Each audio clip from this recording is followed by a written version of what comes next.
Discussion about anthropometry, portrait parle, forensic ontology, forensic anthropology, forensic serology, and DNA fingerprinting. Anthropometry.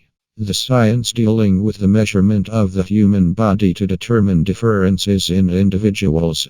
It was introduced by Alphonse Bertillon in 1900 and spread it through the world. In 1914, fingerprints was officially adopted in France, replacing the Bertillon system.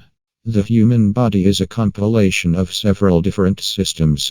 The nervous, limbic, musculoskeletal and digestive systems, to name a few, come together to create one of the most complex bodies of potential energy on the face of the earth. Along with its functional systems, the human body can be deconstructed to reveal a system of fundamental measurements called anthropometry. The word anthropometry is made of two distinct nouns, which are the words human and measurement. The word forensic refers to the application of certain scientific principles in the investigation of the crime. Combining the field of forensic investigation and anthropometry is important to our society for the simple fact that it leads us to an objective conclusion based on common core measurements of the human body. Purpose of forensic anthropometry. The purpose of forensic anthropometry is chiefly to assist the criminal investigative and legal community with things like identification, race determination, and ancestry. Initially, when dealing with a badly decomposed human body, it can become the springboard for a lengthy investigation. Of course, the actual assignment of the crime is not usually done by this process, but it is often the beginning of what could have been an almost impossible case, since the anthropometric component. Science behind forensic anthropometry. Arriving at a conclusion for the deceased as to their nationality, race, and ancestry is paramount. This findings of facts alone can tip off the investigation into a missing persons or the reopening of a very cold case.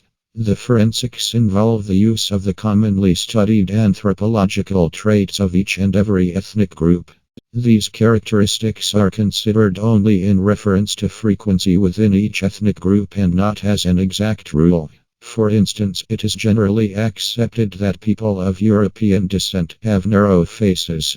This does not mean that a descendant with a narrow face could not be of some other ethnic or ancestral origin. Forensic anthropometry is an excellent tool for justice systems to utilize in conjunction with other forensic sciences and will continue to aid our criminal justice systems in finding the truth. Portrait parle. Portrait parle is a verbal and picturesque description of person being identified. Such information may be given by witness, relatives, or person who is acquainted with the physical features of the person to be identified. The portrait parle, spoken portrait, is an identification technique invented Alphonse Bertillon in the early stages of development of his anthropometric measurement system. This method, complied in 1893, was meant to supplement and better ascertain the identity of a given person. Each section of the body and face was designated by a corresponding sign and transcribed in succession, the end result being an individual descriptive card, fiche signalétique, that could be further condensed into a. Bertillon broke down each part of the human face into minute details. The nose, for example, had 6 descriptive features: root, tip, dorsum, base, height and breadth. In addition to the key facial features, the hair and beard were described, as well as the arms, legs, and in general appearance. Race and skin color were mentioned too. The whole concept of the portrait parle hinged on a precise notation system, based on an expanded list of abbreviation and a conventional terminology. An exhaustive record card could involve more than 100 annotations. Portrait parle featured prominently in the training about new identification techniques received by police officers. This teaching deeply influenced the ongoing professionalization of policemen and gendarmes from 1900 onwards. The system itself, however, proved rather cumbersome in everyday practice.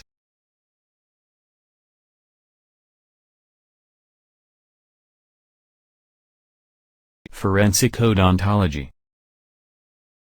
Forensic odontology is the application of dental science to legal investigations, primarily involving the identification of the offender by comparing dental records to a bite mark left on the victim or at the scene, or identification of human remains based on dental records. Criminals have been known to leave bite mark impressions at the crime scene, whether it be in food, chewing gum or, more commonly, on the victim.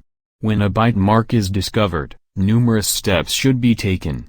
Once the mark has been sufficiently photographed, a saliva sample is taken from the area for potential DNA evidence. Casts or molds can then be made. If another bite impression is found elsewhere or if a teeth impression is taken from a suspect, a comparison can be made.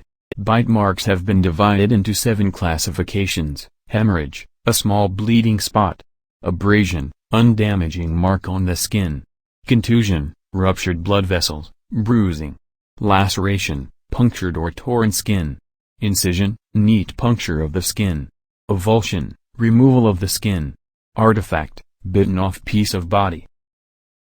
Bite marks may be found on the flesh of victims of a violent attack, particularly on the stomach, breasts or buttocks. Alternatively, they may be found on the suspect, left by the victim during self-defense. The quality and accuracy of a bite mark are dependent on numerous factors, including time-dependent changes, where the bite mark was found, damage to soft tissue, dental similarity among individuals, and quality of photography, impressions or measurements. If a bite mark is only represented as a bruise, it is often extremely difficult to detect any individual characteristics. In identifying human remains based in their teeth, dental records should ideally be obtained and compared to those of the unidentified body. If this is not possible, other clues in the teeth may be useful. Tooth eruption is linked to a certain extent with age, giving a possible rough estimation of the victim. When working with a young victim, the stage of development of a child's teeth may be used to determine their age, though this can only be an estimate. The state and wear patterns of an individual's teeth may give insight into the person's age, diet, and dental history. Forensic anthropology. Anthropology is the scientific study of the origin, the behavior, and the physical, social, and cultural development of humans. Forensic anthropologists are trained physical anthropologists who apply their knowledge of biology, science, and culture to the legal process. They identify human remains, along with pathologists, homicide detectives and other specialists. In the case of the history detectives, a forensic anthropologist's skill is used to give an identity and/or a cause of death to skeletal remains. Forensic anthropology, application of physical anthropology to legal cases, usually with a focus on the human skeleton. Forensic anthropology uses the techniques of physical anthropology to analyze skeletal, badly decomposed, or otherwise unidentified human remains to solve crimes. Forensic anthropologists can assess the age, sex, and unique features of a decedent and are invaluable in documenting trauma to the body and estimating how long a corpse has been decomposing.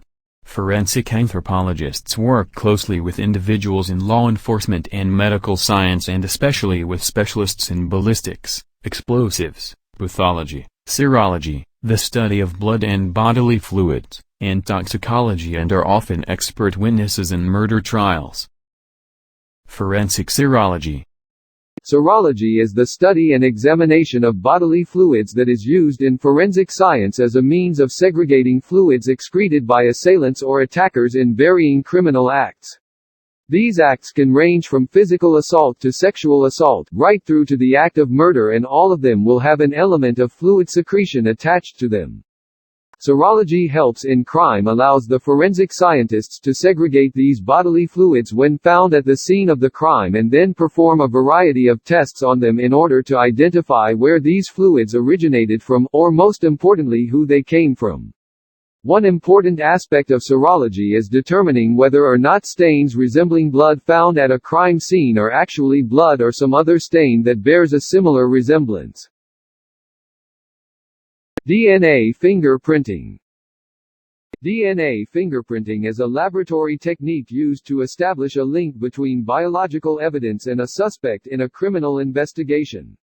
A DNA sample taken from a crime scene is compared with a DNA sample from a suspect.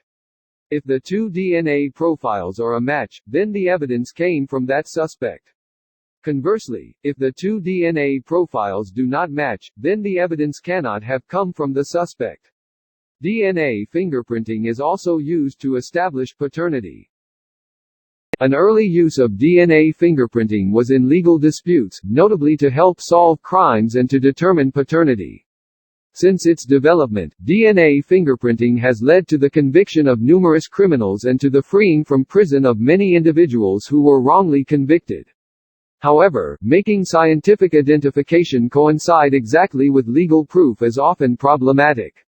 Even a single suggestion of the possibility of error is sometimes enough to persuade a jury not to convict a suspect.